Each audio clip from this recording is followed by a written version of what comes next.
and that'll be passed on to my brother Bill.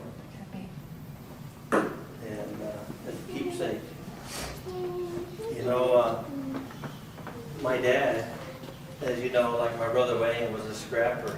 He was pretty rough in his day here in the South Valley with the oil fields, you know.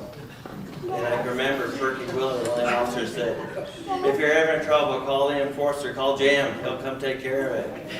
So my dad would take care of the Amagusta Bar, the Drifting Lounge, Archie's Bar, all those. Did he break his nose? Yeah, he just had that look, you know. Go ahead, Paul. Make my day. So if you look at his picture, as a young officer, my dad never sought out violence, but he took care of violence in the right way.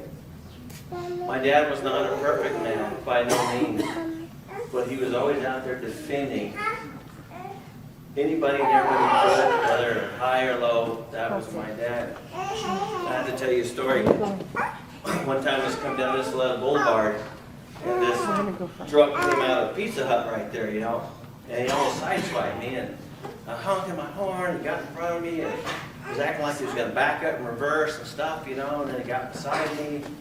I thought, oh man, we're going to get in a fight here, you know.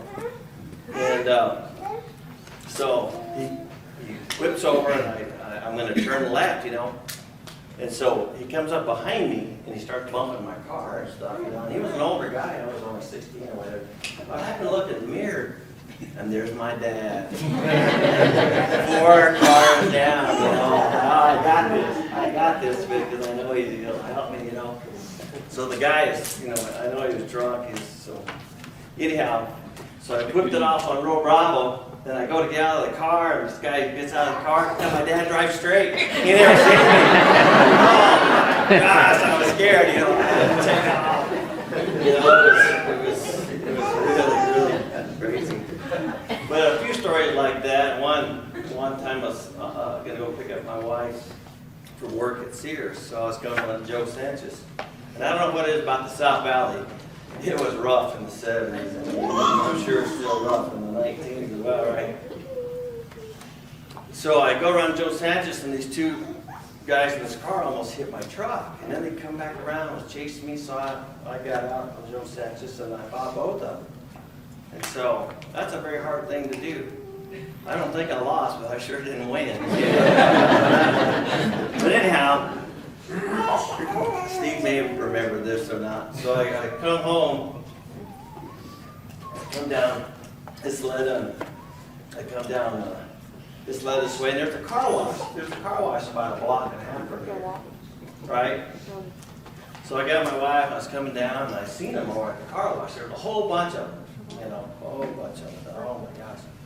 So I get home, and my cousin Steve's there, and my dad is there, and I'm kind of cut up and beat up, you know, a little bit, you know, and that's the way it was, because, you know, going to Rio Grande, you know, all we did was fight. So I said, hey, there's 2 guys, you know, they're over there with a bunch of their friends at the car wash, and my dad said, let's take care of it. I said, yeah, really? Yeah. So now this was probably not one of the best moments, but he threw me a pair of hand gloves with lead in them. Steve grabs a piece of pipe, and we come over to the car wash.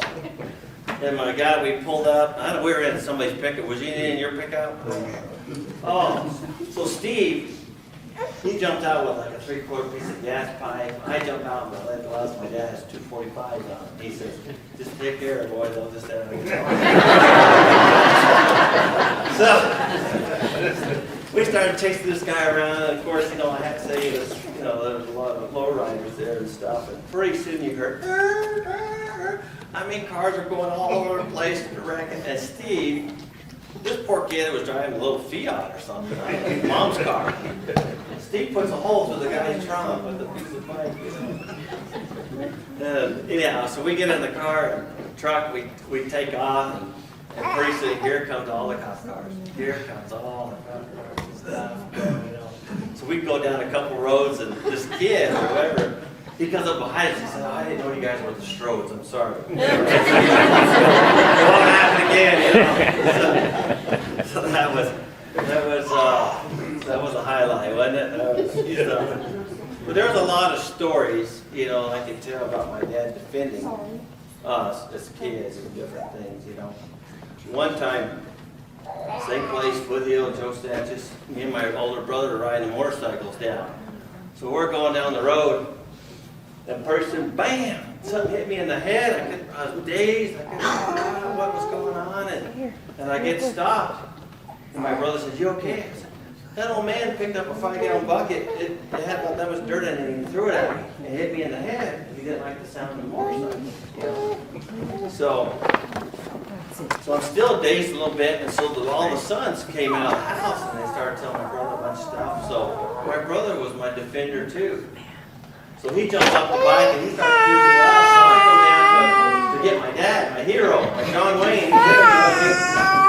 So I go down there and I said, "Dad, they're beating up David, beating up David." So they all jumped in the trucks and some of them grabbed pieces of log. And we all go flying back down there and they're pulling my brother's hair out and biting him. And I mean, it was really bad stuff. But when Walking Tall gets there, it changes. My dad gets out and he takes care of business. I don't know how many of you have seen your dad fight ever before or anything, but anyhow, the gentleman that hit me in the head with the bucket, he had a pick, and so he started swinging at my dad. But he didn't take just a minute, he got the pick away from him and stuff, and pretty soon, here comes my mom. Here comes my mom. Well, maybe a few months or a year before that, there was a lady that got shot at the house that we lived, and they thought it was my mom. So my mom comes down, and she jumps out of the car, and she has all these nightsticks. And they start saying, "There's that crazy lady, there's that crazy lady." You know, so pretty soon here comes all of the police and stuff, you know, so we go back home, and my dad's furious. So he's out on Foothill Road with that pick handle. And so the officer drives up and they said, "Jim, you look like a Walking Tall standing there. What's going on?" You know? I mean, we didn't go looking for trouble, but it found us. But there was a lot of stories like that, you know, off and off and on. And then you remember the night, where's Debbie? When the police was called to my own dad's house more than anything else. I don't know, it was on my brother's 16th birthday, and I think it was Bob Fullington, the sheriff, that or the captain said, "Jim, you better stay home. We're going to call more at your house than anywhere else." There's so much stuff going on. I mean, the neighbors were shooting at our house from the ditch banks and stuff. And I remember as a kid, you know, all the stuff that was going on.